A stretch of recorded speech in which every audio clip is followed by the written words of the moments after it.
Hi, my name is Roxanne Nickle and I'm the author of Food for My Flow, a poetry collection. I was born in Kingston, Jamaica, and I'm presently living in New York.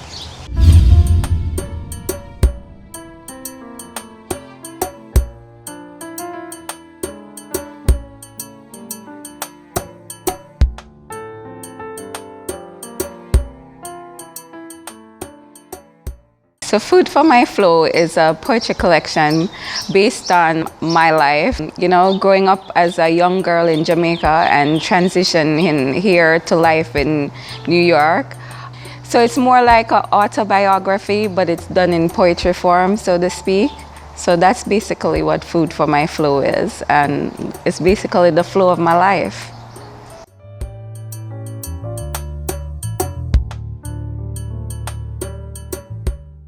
Personally, I believe Food for My Flow has something in there for everyone. I mean, if you have read it, even the times we're in now and the turmoil that we're going through in terms of police killing black kids on the street.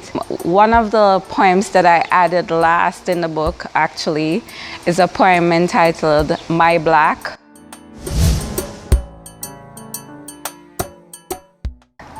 My black is 24/7. My black is 365. My black comes in many shades. My black is a whole vibe. My black is my culture. My black is my tribe. My black is the way I speak. My black is in the things I seek. My black is the way I dress. My black is under duress. My black is being oppressed. My black is what you seek to make you feel complete. My black is black and will stay just that. And it basically is speaking about how I feel about my black self and even the struggles that my black people are going through in this time, present time. The quotes themselves speak to us in general. Like there's one that says, nothing is permanent in life, not even life itself. It brings us back to the times we're in now, where you can see your loved ones dying from this COVID-19 virus. So, we kind of come to understand that nothing in life is permanent. And another quote I have saying, take nothing for granted. We take every day as it is, but we can't take nothing for granted. So, basically there's something in there for everyone. If you get the book and you're reading it, you'll basically understand. Even though it's my experience, we all share that personal experience or that universal experience. Intimate. Yes, I find you sexy. It doesn't mean I want to have sex with you. I just want to get intimate with you. I want to get to know you for you, the things that make you laugh out loud, the moments that make you cry, your good side, your bad side, your vulnerable and your threatened side, your upside, your downside, your easygoing, soft-spoken side, or your loud-talking, angry side. I just want to get intimate with you. Tell me things you tell no one else, your deepest, darkest fear. Most of all, tell me words, not just those you think I want to hear. I just want to get intimate with you. But most of all, I want to be your forever friend. The poem Intimate was written a while back, maybe 8 years ago, 8.5 years ago. I call him the one that got away. I had met this guy, nice guy, but then some things are for you and some things aren't for you.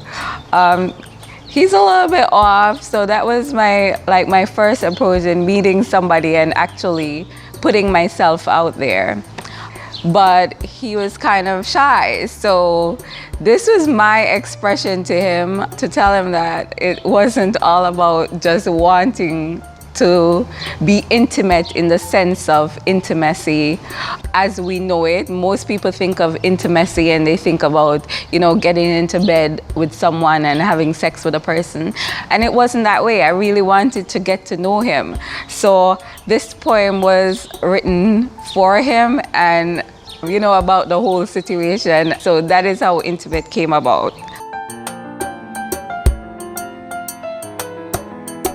Basically, I've been writing since my grandmother would say the devil was a boy. My first experience with words, and she would always say that I have a way with words, was as early as 2 years old when she used to take me to the Tamarind Library in Jamaica. I don't know if people know that back then in the days, I was born in the 70s. I'm a 70s baby, but my grandmother took me to the library at 2 years old, and I started out renting Ladybird books.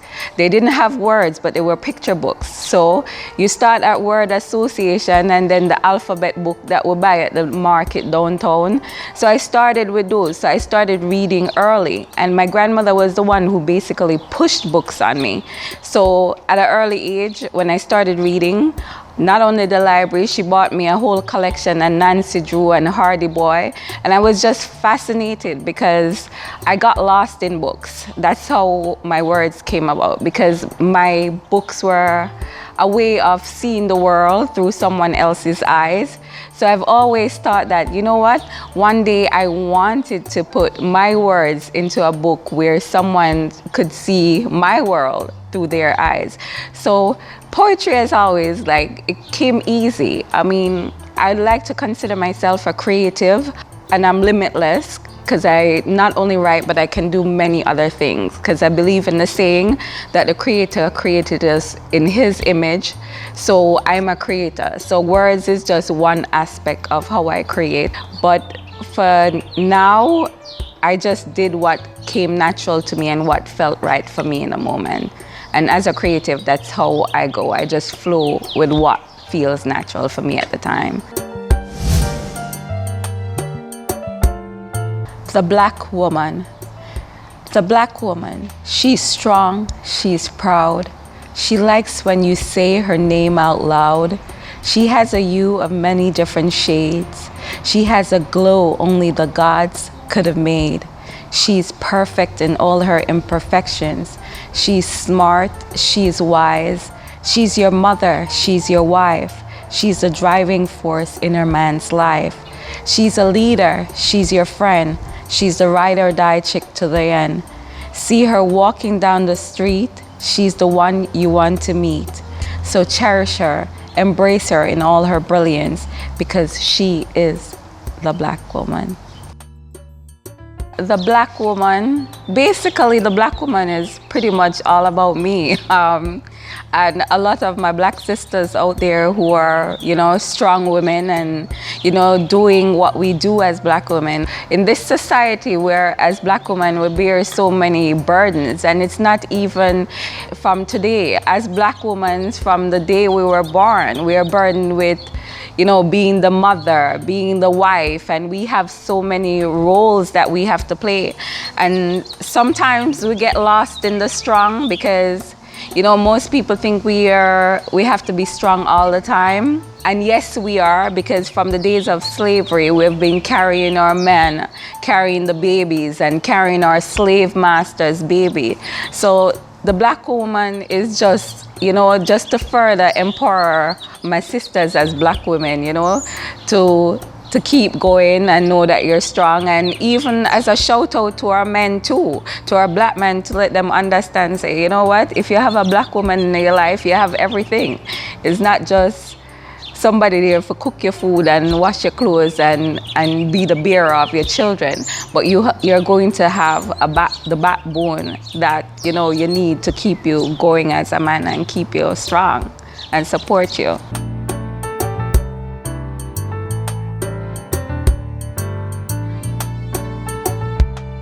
So presently the book is available on Amazon. You can also go to my IG page and click the link in my bio. It takes you straight to the Amazon page. Or if you need copies, you can also DM me on my IG page, which is basically my name. I keep it simple. My name is Roxanne Nickle. So my Instagram name handle is Roxanne Nickle at Instagram. So you can always link me up by a DM, or you can go straight to Amazon, type in Food for My Flow, and the book is right there in your hands. And it's only $14.99.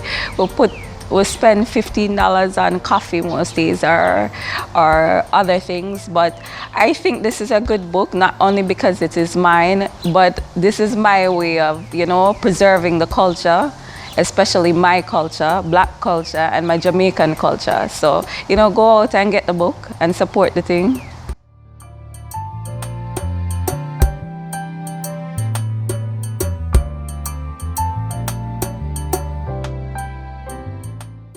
I'm Roxanne Nickle, author of Food for My Flow. I am a strong black woman.